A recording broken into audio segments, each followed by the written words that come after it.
So the thing about community notes is it doesn't actually delete anything. One of the changes which kind of goes into the space that we have to operate in, and this balance between free speech and moderation is something we grapple with as politicians. Sure. You were grappling with your own version of that. You moved away from a kind of manual human way of doing it, the moderation, to the community notes. I think that's, it was an interesting change, right? It's not what everyone else has done. It'd be good, what was the reasoning behind that, and why do you think that is a better way to do that?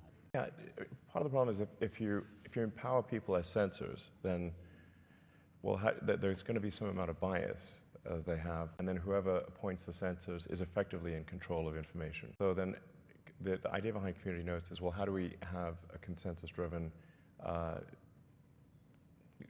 it's not really censoring it, but consensus-driven approach to truth. How do we make things the least amount untrue? You can say one can't perhaps get to pure truth, but you can aspire to be more truthful. So the thing about community notes is it doesn't actually delete anything, it simply adds context. Now that context could be, this thing is untrue for the following reasons. But importantly with community notes, everything is open source, actually. So you can see the software, every line of the software, you can see all of the data that went into a community note, and you can independently create that community note. So if you see manipulation of the data, you can actually highlight that and say, well, there appears to be some gaming of the system, and you can suggest improvements. So it's maximum transparency, which is, I think, combined with a kind of wisdom of the crowds and transparency to get to a better answer.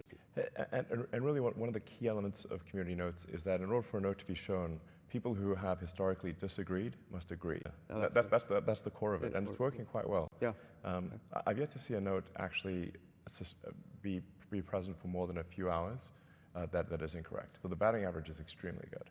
And the general aspiration is, with the X platform, is to inform and entertain the public, and to be as accurate as possible and as truthful as possible, even if someone doesn't like the truth. People don't always like the truth. No. But that's the aspiration. I think if we stay true to the truth, then I think we'll find that people use the system to learn what is going on, and to learn. I think actually truth pays. So